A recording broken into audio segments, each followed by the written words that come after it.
Salam sejahtera bagi seluruh yang terkasih. Di dalam nama Bapa, Putra dan Roh Kudus, kami bersyukur atas kasih karunia Tuhan. Hari ini kami datang untuk menyembah-Mu, Tuhan Yesus Kristus. Melayani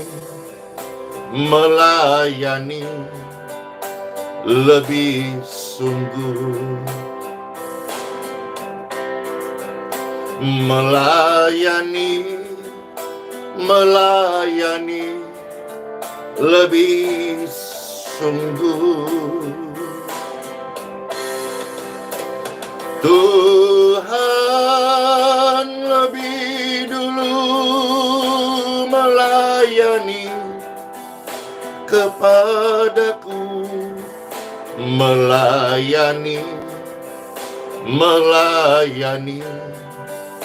lebih sungguh. Amin. Sama-sama katakan, melayani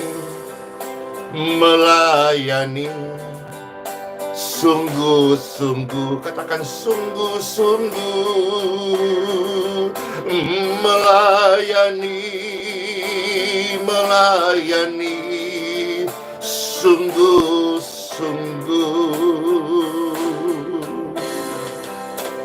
Tuhan lebih dulu melayani kepadaku, melayani sungguh-sungguh. Bapak, Ibu, saudara-saudaraku, Tuhan Yesus Kristus sudah memberikan teladan yang sempurna bagi manusia. Hendaklah kita yang percaya kepada Tuhan Yesus mengikuti teladan hidupnya. Mari kita bersama-sama mau melayani seorang akan yang lain sesuai teladan dari Tuhan Yesus Kristus. Saya percaya hidup ini gak sia-sia, melainkan hidup kita, orang percaya, amin, pasti berbuah buah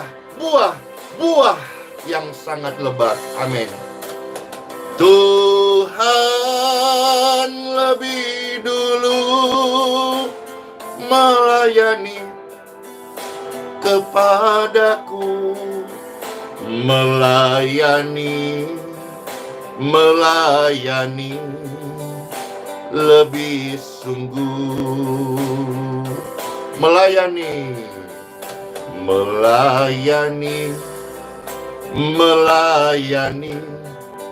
sungguh-sungguh, melayani. Mari kita diingatkan bersama-sama dengan pujian ini. Ada kasih Tuhan, mari sungguh-sungguh melayani. Tuhan lebih dulu melayani kepadaku. Yuk melayani sungguh-sungguh, melayani lebih sungguh. Praise God forevermore. Glory to God. Thank you Lord Jesus. Engkaulah teladan hidup kami. Engkaulah juru selamat kami. Engkau penolong yang setia. Daripadamu kami hidup, dan kami belajar hidup dan melayani sesuai dengan apa yang Engkau teladani. Biarlah setiap pemirsa, setiap kami melihat kemuliaan-Mu saat ini. Terima kasih Tuhan Yesus. Ada kedamaian, ada sukacita saat kami ada di dalam hadirat. Terima kasih Tuhan Yesus. Kami sayang padamu. Terima kasih Tuhan Yesus. Kami berdoa dalam nama Tuhan Yesus Kristus. Amin. Shalom semuanya. Bapak Ibu saudara-saudara terkasih, tema renungan judul hari ini, Pastor Andy betul-betul terus belajar hati-hati. Kita saja yang sudah belajar hati-hati dalam bermedsos, dalam berkata-kata, tutur bahasa kita, menyampaikan firman Tuhan, itu saja kadang masih ada yang salah mengerti atau salah menerima penyampaian, atau ada orang-orang yang sengaja mau memelintir untuk supaya mencari-cari kesalahan. Maka pastor dalam bermedsos ini saja mau taruh judul bidat, wah, cukup tajam. Tapi pastor coba belajar menyampaikan apa yang baik yang kita perlu dengarkan dari firman Tuhan. Ya, kita tidak boleh menyampaikan firman Tuhan atau bermedsos dengan cara-cara menyerang. Ya, paling tidak hari ini dari yang pastor lihat ya, ada beberapa channel yang dengan begitu masif melakukan penghinaan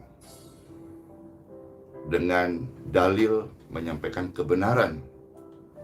Saya sebut saja singkatan LT, MY,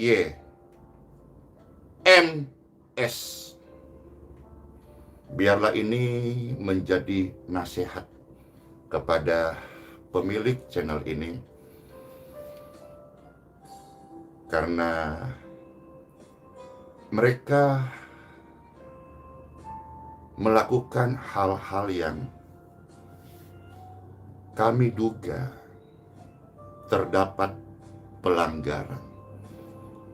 Pastor Andy saja ini hamba Tuhan yang baru belajar, belum senior, belum merasa hebat, menyampaikan tema bidat saja. Saya harus super hati-hati. Jangan sampai ada menyinggung orang lain. Apalagi sampai ada orang memberi label, lantas menaruh nama di sana. Bapak, Ibu, saudara-saudara terkasih, tidak semua apa yang tertulis di dalam Bible lantas menjadikan pemberita firman Tuhan dengan suka-sukanya bicara. Itu pun kalau harus disampaikan dengan intonasi yang santun, supaya yang menerima itu bisa damai. Apalagi sampai menaruh nama di sana.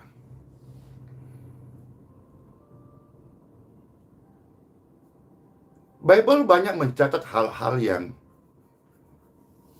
memang kebenaran, tetapi cara kita menyampaikan itu harus santun. Juga jangan lupa mengikuti budaya timur.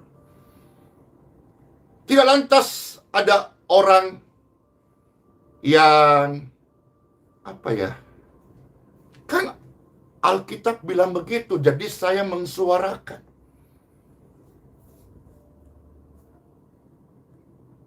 Yang mensuarakan itu Tuhan Yesus dan Rasul Paulus contohnya. Mereka menjadi martir. Apakah di zaman ini orang-orang yang berani secara gamblang dengan brutal menyampaikan firman tanpa etika santun. Itu siap juga martir atau siap juga mengalami apa yang dialami Tuhan Yesus atau para rasul. Bapak Ibu sekalian yang terkasih, di dalam Bible ada 40 kali lebih tulisan kata anjing.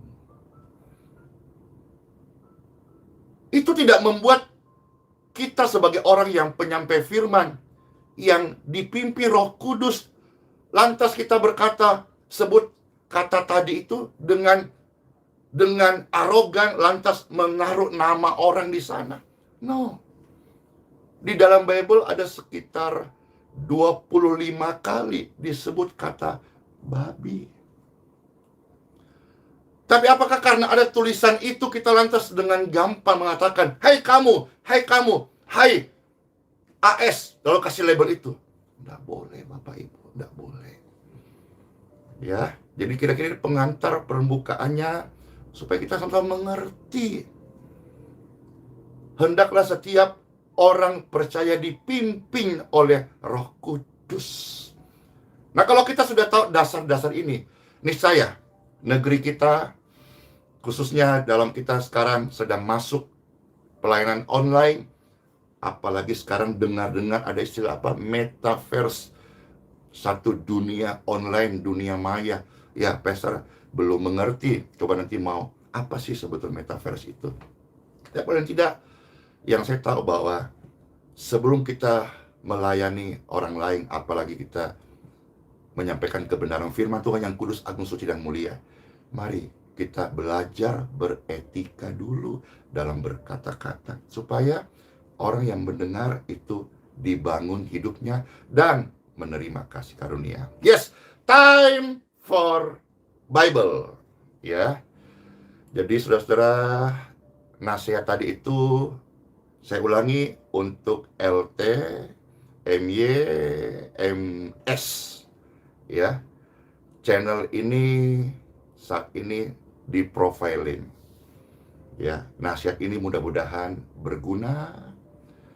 Ya, jangan sampai kalau sampai kenapa-kenapa lantas menyuarakan lagi fitnah yang katanya tim Pastor Andy atau apa gitu tidak punya kasih dan sebagainya. Ya, jadi firman Tuhan ini kita akan dengar bersama-sama. Biarlah hati semua kita diteduhkan oleh kasih Tuhan. Dalam nama Bapa, Putra, dan Roh Kudus. Amin. Bapak, Ibu, saudara-saudara sekalian, kita akan melihat beberapa bagian firman Tuhan. Ya, tadi sebutan anjing, babi. Kalau sebutan anjing itu ada 48 kali. Kalau sebutan babi di Bible yang mencatat ada 25 kali. Tapi kita melihat di dalam 2 Petrus pasal 2 ayat 22, itu bahkan di sana satu ayat dengan 2 sebutan, ada sebutan anjing dan babi. Oke, jadi mudah-mudahan kita bisa mengerti bahwa tidak semua yang dicatat Alkitab memberi kebebasan kita menyampaikan itu lantas melabelkan orang kepada orang lain yang mungkin kita melihat beda agama, beda doktrin, beda pandangan. Tidak boleh. Kalau sampai ini dilanggar, maka diduga terjadi pelanggaran. Dan saat pelanggaran itu akhirnya dibuktikan, kan harusnya berubah toh, bertobat toh. Jangan lantas bikin komunitas. Jangan lantas misalnya ayo kita galang dana untuk membela. Jangan Bapak Ibu sekalian, jangan. Sebuah proses yang baik itu mendidik. Tapi proses yang tidak jadi itu hasilnya nggak oke. Nah, sekarang kita mau melihat di dalam Titus pasal yang ketiga Kita lihat dulu saudara-saudara ayat 10, 11, dan 14. Ya. Titus pasal 3 ayat 10, 11, dan 14. Oke ya, kita lihat Titus pasal 3. Makasih. Ayat 10, 11, dan 14 dulu. Ya. Selamat mendengarkan sabda firman Tuhan, bos-bos sekalian. Seorang bidat yang sudah 1-2 kali kau nasihati, hendaklah engkau jauhi. Jadi cukup 1-2 kali. Nah, kita mulai sebentar. Bidat itu apa sih yang kita tentu lihat mundur ayatnya. Sementara kata bidat di Bible ada 1 kali dan ini ayatnya. Ya, meskipun ada kata bidat, kita tidak lantas sebagai pemberita firman membidat-bidatkan orang lain. Nah. Lebih banyak pesan kasih kok dalam Bible daripada 1 ayat saja yang menulis kata bidat.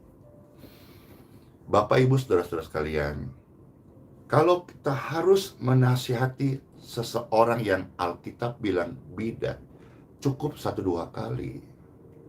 Kalau sampai berkali-kali, itu sudah ada unsur like dislike, sudah ada unsur menyerang, sudah melibatkan emosional. Jangan lantas karena emosional atau keki, lantas kita berkata, saya hamba kebenaran, saya mau luruskan dia. Kadang-kadang hal-hal ini terjadi di mana-mana, termasuk dalam organisasi, keluarga, dan lingkungan kita. Cukup kalau kita melihat ada hal yang tidak sesuai firman Tuhan, nasihati 1-2 kali. Setelah itu, hendaklah engkau jauhi mereka. Kalau nggak jauhi mereka, nanti takutnya justru kamu terpengaruh. Atau takutnya nanti hatimu yang terpengaruh. Jagalah kemurnian hatimu. Jagalah pengajaran kau imani. Jangan sampai terkontaminasi. Ya, ini berlaku dalam dunia sekuler, dalam dunia kerja, dalam keluarga, dalam pelayanan kita. Ya.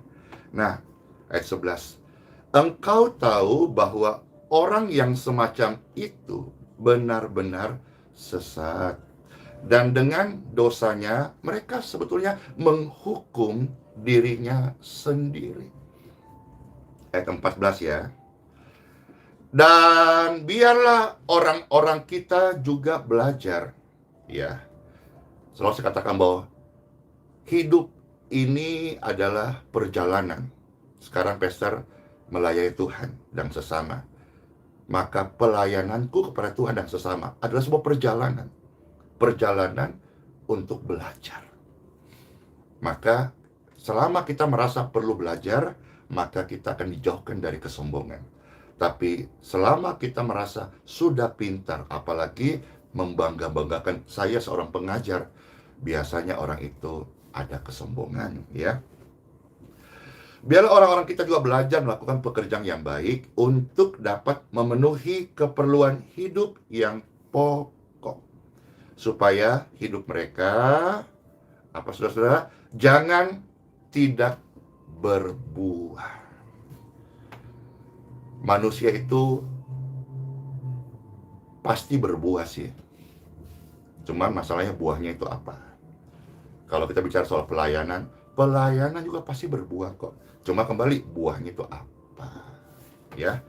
Nah, sekarang kita tidak berlama-lama. Bagaimana pandangan Alkitab dan juga rema-rema apa yang kita bisa dapatkan saat renungan ini disampaikan, ya. Kita sekarang mundur saja. Kita lihat dari ayat pertama dari Titus pasal yang ketiga. Ya.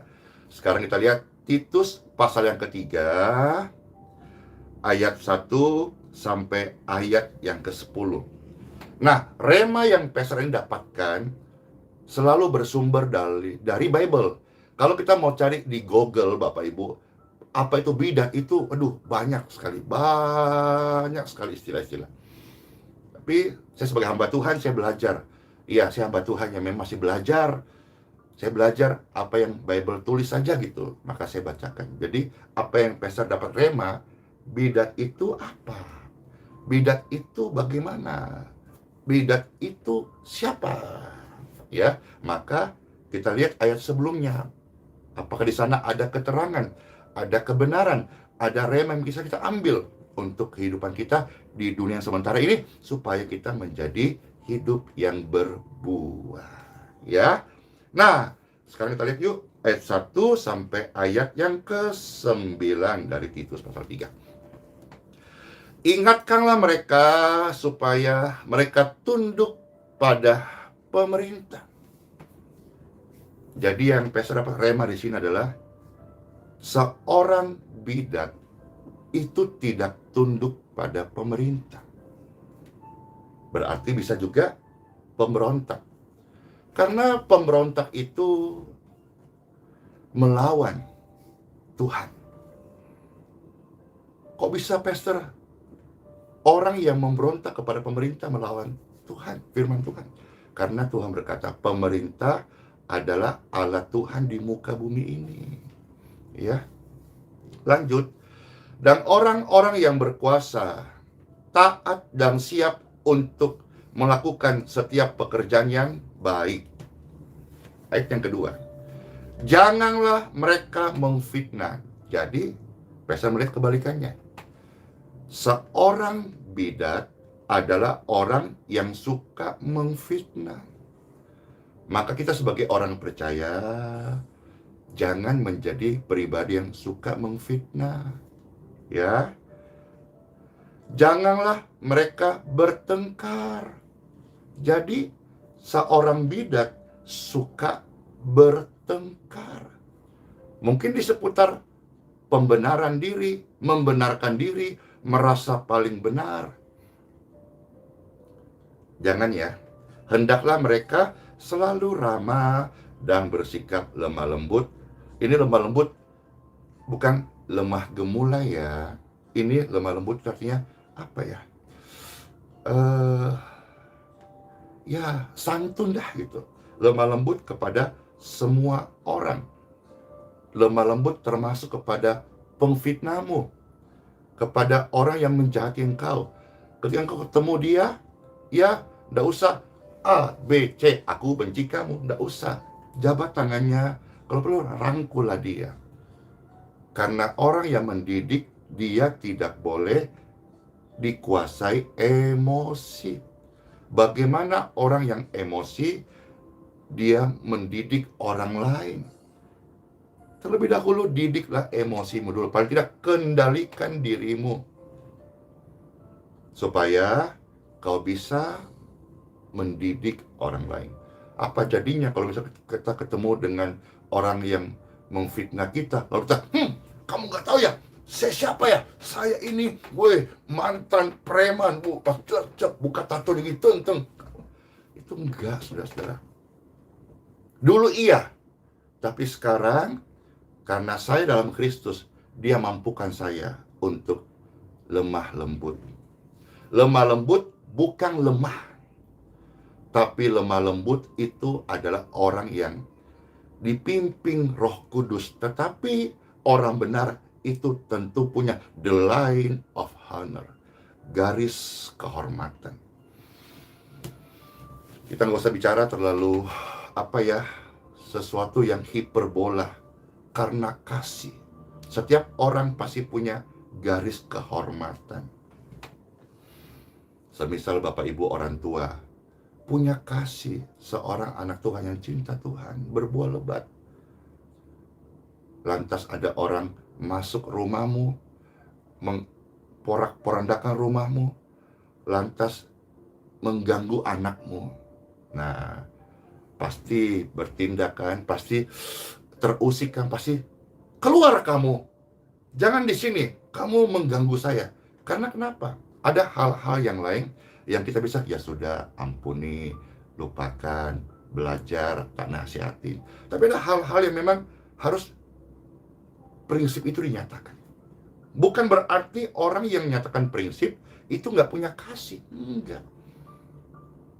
Jangan sampai membelur atau jangan sampai berlindung di belakang istilah kasih. Lantas orang atau oknum atau grup-grup ini semena-mena melakukan hal-hal yang diduga bisa ada pelanggaran hukum di sana. Jadi saudara-saudara, mari kita menjadi orang yang lemah lembut terhadap semua orang, termasuk ya orang yang menjahati kita. Pastor, belajar praktekkan ini. Belajar praktekkan ini. Mengampuni itu harus Bapak Ibu sebagai orang yang sudah diampuni. Tapi namanya tabur tuai itu tetap ada selama bumi masih ada. Kita tinggal di NKRI, negara hukum. Ini ada namanya konsekuensi hukum. Tapi kita tidak boleh menaruh dendam. Itu kita belajar mengampuni. Tapi hal yang lain itu bukan bagian kita. Proses didikan itu ada sudah aturannya. Jadi jangan semuanya dilabelkan kasih lantas mengizinkan orang-orang yang baik dia tersangka tindak pidana ataupun diduga ada pelanggaran hukum, lantas kita berdiri sebagai orang yang membawa kasih gitu. Kira-kira ini renungan sangat baik buat kita semuanya. Kita belajar lemah lembut kepada setiap orang. Jangan kasar. Ya, sikap kita termasuk juga cara kita, body language kita, tidak boleh kita sombong. Apalagi tutur bahasa. Tutur bahasa ini harus santun, ya. Ayat 3, karena dahulu kita juga hidup dalam kejahilan, tidak taat, sesat. Jadi bisa kita lihat di sini, bidat itu sesat, ya, menjadi hamba berbagai-bagai nafsu dan keinginan, hidup dalam kejahatan dan kedengkian, keji, saling membenci. Dahulu kita, berarti saya juga dulu, betul, saya akui, dulu saya dulu saya ini nggak taat, dulu saya ini jahil banget, dulu saya ini dipenuhi oleh amarah gitu. Tapi sekarang dalam Kristus tidak lagi. Sekarang dalam Kristus kita dipimpin oleh Roh Kudus. Roh Kudus itu lemah lembut. Kalaupun harus menegur 1-2 kali cukup. Sudah itu kalau nggak berubah ya udah jauhi. Jangan kita ngotot. Lama-lama kita yang emosi. Habis emosi kita esmosi. Akhirnya apa? Kita yang rugi, Bapak Ibu. Tuhan tidak mau kita merugi. Tuhan mau kita melakukan firman-Nya. Barangkali di sini ada orang yang sakit nih. Misalnya sakit sesak nafas atau sakit kelemahan tubuh. Mungkin coba cek hati kita. Barangkali kita ada menyimpan dengki, iri, kepahitan, amarah. Yang mungkin ketika medis cek, oh semua baik-baik saja, tapi kok kita ada kelemahan tubuh. Ya, barangkali dengan firman ini mengingatkan kita supaya kita semuanya sehat-sehat, panjang umur. Bukan untuk menyerang sana sini, bukan untuk membidak-bidatkan orang lain, tetapi untuk menyampaikan kabar kasih Kristus bagi dunia ini. Amin. Jadi dulu memang saya suka jahil dulu, tapi sekarang enggak. Sekarang sih orangnya memang begini aja. Tapi ya saya apa adanya aja. Banyak teman-teman ketika ketemu teman baru, dia bilang itu Pastor Andy orangnya memang begitu ya. Memang begitu dia. Mau dia jalan kah, mau dia naik sepeda motor kah, mau dia naik angkot kah, mau dia naik roda 4 kah, ya begitu aja dia orangnya. Orang mungkin pikir kayak gimana gitu, kayak anak yang ceria gitu, cen-cen, tapi ya begini aja. Dulu saya memang begini, sekarang juga begini, tapi sekarang ini kita ini harus dipimpin Roh Kudus, lemah lembut, ya. Ayat yang keempat, Tetapi ketika nyata kemurahan Tuhan, juru selamat saya, juru selamat kita, Tuhan Yesus Kristus, dan kasih kepada manusia, pada waktu itu dia telah menyelamatkan kita, bukan karena perbuatan baik.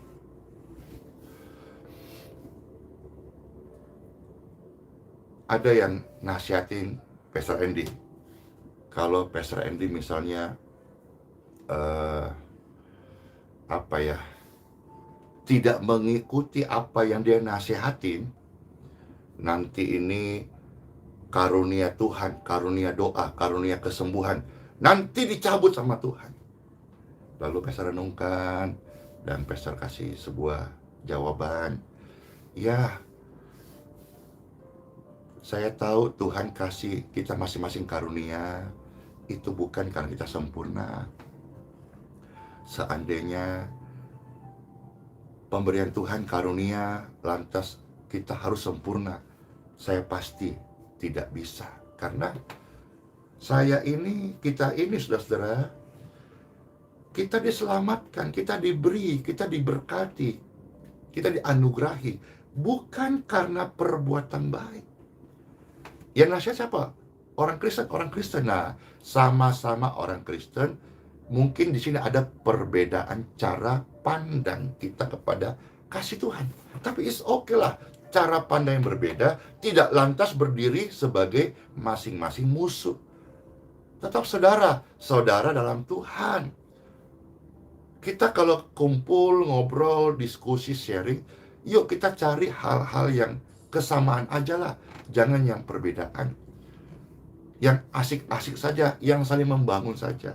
Karena Bapak Ibu sekalian, perbedaan itu akan tetap ada. Selama langit bumi masih ada, perbedaan tetap akan ada. Mau dari pandangan siapa? Pandangan doktrin ini, doktrin itu, bahkan Pastor nggak tahu nama-namanya itu. Ya istilahnya, mau duduk debat berhari-hari, berbulan-bulan, bertahun-tahun, endingnya tetap akan keluar dengan prinsip doktrin masing-masing. Terus lantas harian, bulanan, tahunan itu kan lebih baik kita menjadi berkat. Amin.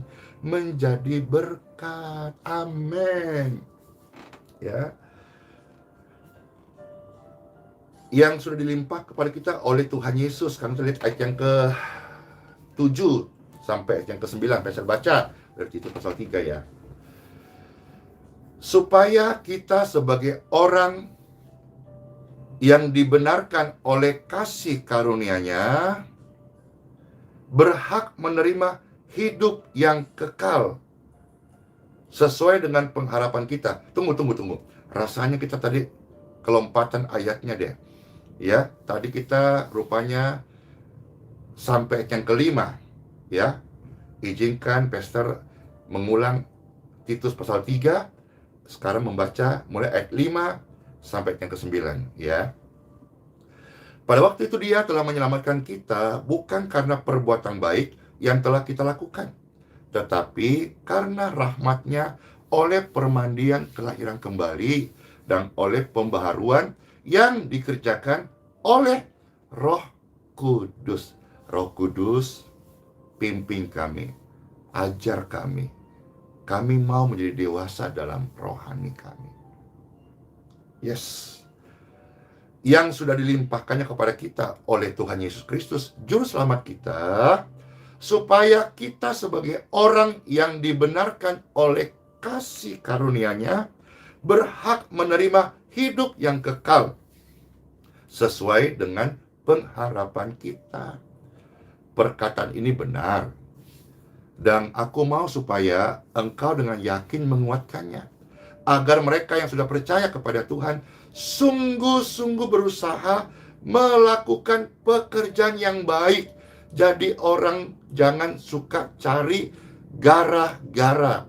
Bikin agar-agar itu enak. Apalagi kalau bagi-bagi ke kita-kita atau kepada kerabat-kerabat, itu enak. Tapi jangan jadi orang suka cari gara-gara. Yang Tuhan mau adalah setiap kita sungguh-sungguh melakukan pekerjaan yang baik.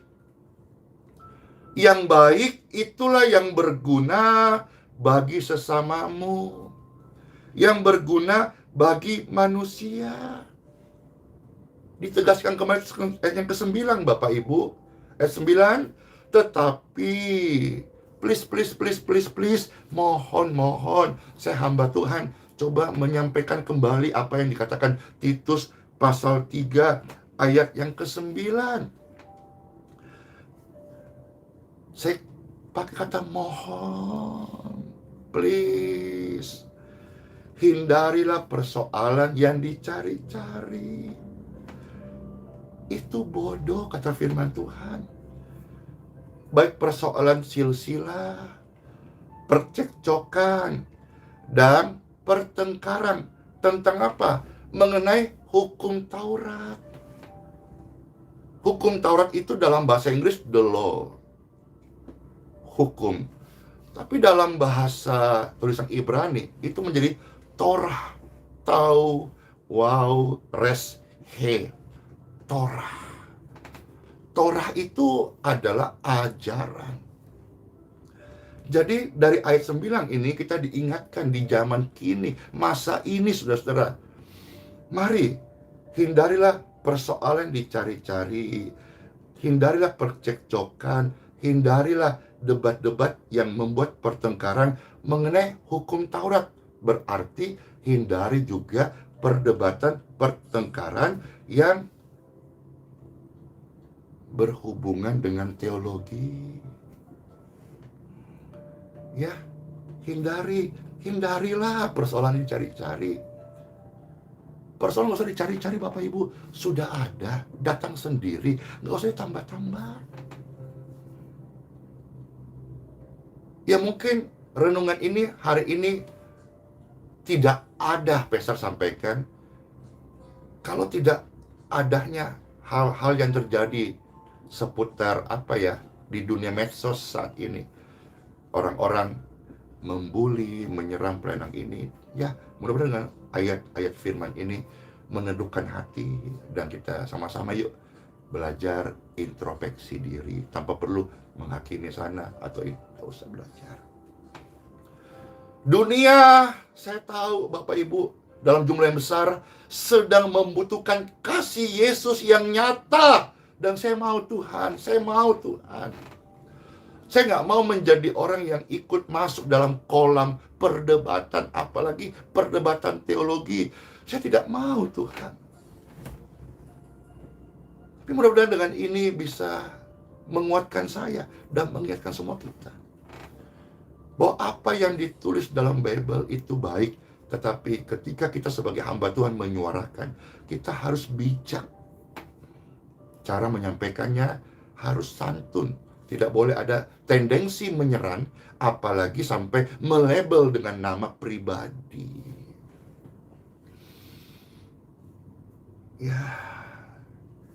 Ya sudah, itu saja Bapak Ibu sekalian. Terima kasih nonton ini banyak banget. 8 ribuan. Puji syukur. Diberkatilah seluruh pemirsa dan saudara sekalian yang boleh mendengarkan renungan firman Tuhan ini. Damai Kristus di hati. Hati yang dipulihkan membuat kita mampu untuk menjadi pelaku firman Tuhan. Pelaku firman Tuhan adalah orang yang melakukan firman Tuhan, bukan cuma sekedar mengamati wajah di cermin. Ketika berlalu dari cermin itu, lantas dia lupa sudah apa yang baru dia lihat. Tidak. Firman Tuhan itu untuk kita lakukan. Yuk sama-sama belajar melakukan firman Tuhan. Kalau Tuhan berkata oleh bilur-bilurnya, kamu menjadi sembuh, ucapkan itu. Firman Tuhan berkuasa kok, amin. Bukan Andi Simon, atau bukan satu organisasi, bukan atas dasar asas ajaran ini. Bukan, Tuhan Yesus yang berkuasa. Firman-Nya itu adalah pribadi Tuhan Yesus. Berkata, jangan takut, ucapkan saja, jangan takut kepada dunia ini, jangan takut kepada apa yang sedang menyerang engkau, jangan takut. Ucapkan itu, saudara-saudara. Sungguh-sungguh kita menjadi orang yang melakukan perbuatan baik. karena setiap orang benar diperlengkapi dengan perbuatan baik. Mungkin hari ada vonis dokter yang membuat kita takut. Vonis terancam penyakit ganas. Suarakan untuk dirimu sendiri sesuai firman Tuhan. Saya tidak boleh takut, saya tidak boleh khawatir. Itu yang kita suarakan. Jangan kita mensuarakan hal-hal yang bikin orang tambah takut, bingung. Ya, Pastor berdoa. Hari-hari ini banyak masuk form doa saudaraku yang sedang isoman atau keluarganya terpapar virus. Yuk kita berdoa untuk hal ini. Semua terberkati ya, apa yang saya sampaikan renungan ini. Kiranya semuanya boleh menerimanya sebagai sebuah nasihat. Kalau tadi Pastor ada menyebut channel-channel LT, MY, MS, ini nasihat. Ya, mudah-mudahan ada pembelajaran dan bisa kita sama-sama menjadi introspeksi lah. Ya, nah sekarang Pastor sudah doakan tadi melepaskan ucapan-ucapan berkat. Jangan takut. Bilur-bilur Yesus menyembuhkan. Amin. Terima dengan percaya. Amin, amin, amin. Nah, saudara-saudara sekalian, juga Pastor mau berdoa untuk saudara kita yang sedang isoman karena terpapar virus, baik engkau dan keluargamu. Yes. Saya percaya hidupku adalah rumah doa bagi kesembuhan orang-orang sakit karena Tuhan Yesus. Kalau saudara menyaksikan saat ini dan engkau sedang isoman atau terpapar virus, ya, termasuk COVID atau terpapar bakteri, jamur, kuman di tubuh Bapak Ibu, atau saudara-saudara yang sedang sakit, angkat tangan Bapak Ibu.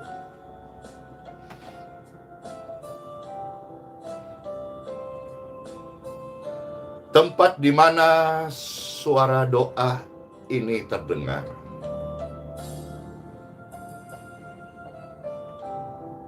hadirat Tuhan yang suci, yang kudus memenuhi ruangan tersebut. Diberkatilah mereka yang datang dalam nama Tuhan Yesus Kristus.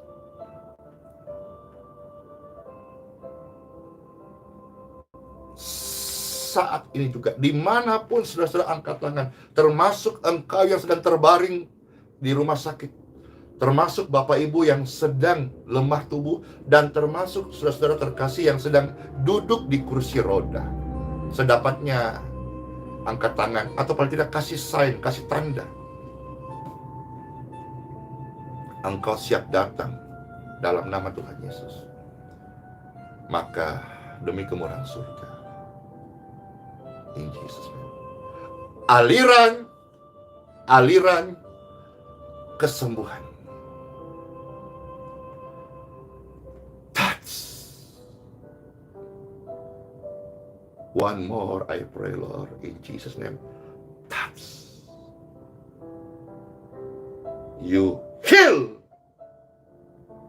free and clear. Tuhan Yesus memberkati.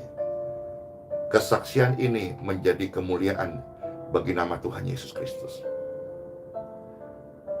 You clean and you clear.